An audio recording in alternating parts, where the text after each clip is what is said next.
Տեր այնուհետև տեղափոխվել Թիֆլիս կրթությունը շարունակելու, բայց կյանք այլ բաներ նախատեսել նրա համար, Ագուլեսցի մի վաճառականի մոտ օգնական է ընդունվում և վաճառական գործերով գործուղվում է Թավրիզ,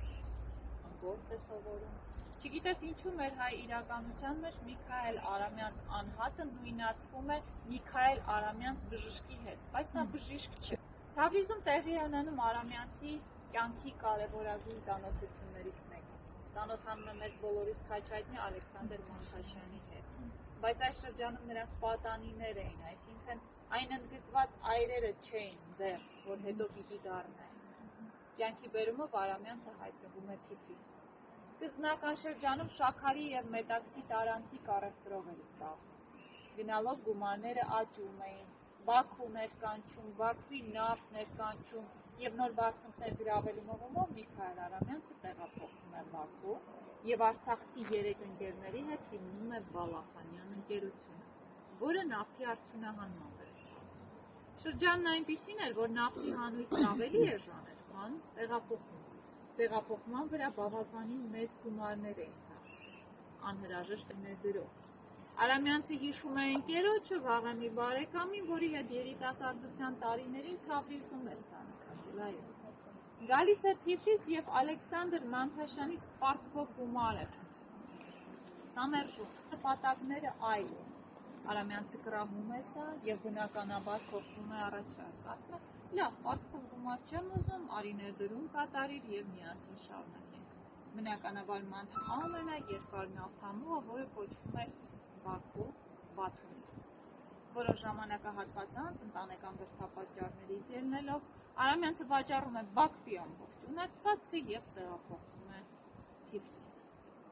Եվ Թիֆլիսյան այս շրջանի կյանքը ավելի շատ հագեցած էր բարեգործություններով, քան բիզնեսով։ Մի անգամ Շվեյցարիայում գտնվելիս նախ ասեմ, որ Արամյանցը հաճախակի ֆինանսավորում էր հայ երիտասարդությանը և ոչ միայն հայ երիտասարդությանը, որպեսզի տեղափոխվեն եվրոպական երկրներ, կրթություն առնեն և այդ փորձը գան ու կիրառեն հայրենիքում։ Եվ ինքն էլ շատ հետևողական էր այդ ուսանողներին։ Եվ մի այդպիսի շվեյցարական ճանապարհորդության ժամանակ, որի ընթացքում առիթից օգտվում է և շվեյցարական Սիերում փորձում է հանգստանալ, մի կառույց է տեսնում։ Այս կառույցն այնքան մեծ տպավորություն է թողնում Արամյանցի վրա, որ ասում է, երբ որ վերադառնամ, նույնիսկ կառուցելու եմ աղթալայի կալվածք։ 1903-ին Արամյանցի դեղակը պաշտոնապես բացում է իր դռները։ Բացումից հետո այն կարելի է ասել փոքրիկ մշակութային կենտրոնի վերածվել, քանի որ այստեղ էին գալիս և Արամյանցներին հյուրընկալվում ընկերները այս շրջանում Թումանյանը, Շիրվանզադը, Խրիմյան Հայրիկը, սոպերային երգիչ Ֆյոդոր Շալյապինը, Վարդգես Սուրենյանցը։ Իդեպ Ֆյոդոր Շալյապինը Արամյանցի փոքր աղջկա Ֆլորայի սիրած տղան։ Հետո ճանապարհները բաժանում։ Գրական մշակութային երեկոներ են այստեղ կազմակերպվում, այստեղ Արամյանցը հիմնում է Հայաստանում առաջին մեծ թենիսի կորտը, որը չի պահպանվել, բայց նախատեսվում է վերականգնել նաև կորտի հատվածը։ Կալվածքի այցեքարտը սրած այլ նոճիներն են, որոնք ըստ ավանդացույցի Արամյանցի ևս վերում է Շվեյցարիայից կատարող ծառեր են և իրենց ֆիլտրացիան հատկապես ցուցված է սուր շնչառական հիվանդությունների դեպքում։ Առիթից օգտվեք իրենց հարևանությամբ երկար շնացեք։ Առավել ևս, որ դուք ուսուցիչները, գերուսուցիչները հաճախակի բախվում են ֆարինգիտ, լարինգիտ և նմանատիպ խնդիրների,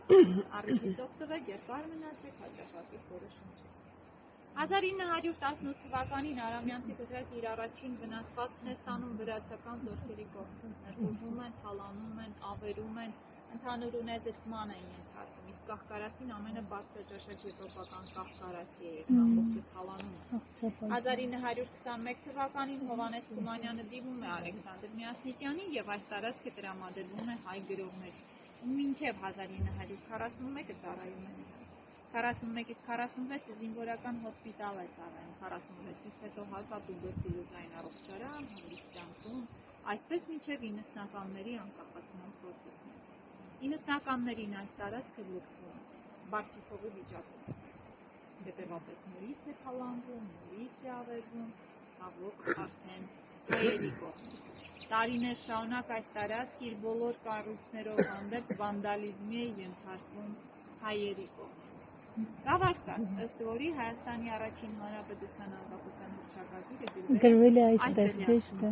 որի բուն հռչակման process-ը տեղի է ունենում Արամյանցների Թիֆլիսյան, ներկայիս Մաչոբելի 6 հասցեում գտնվող տանը, որտեղ հեղինակահավաք է արվում, ամբողջ գույքը ազգայնացվում է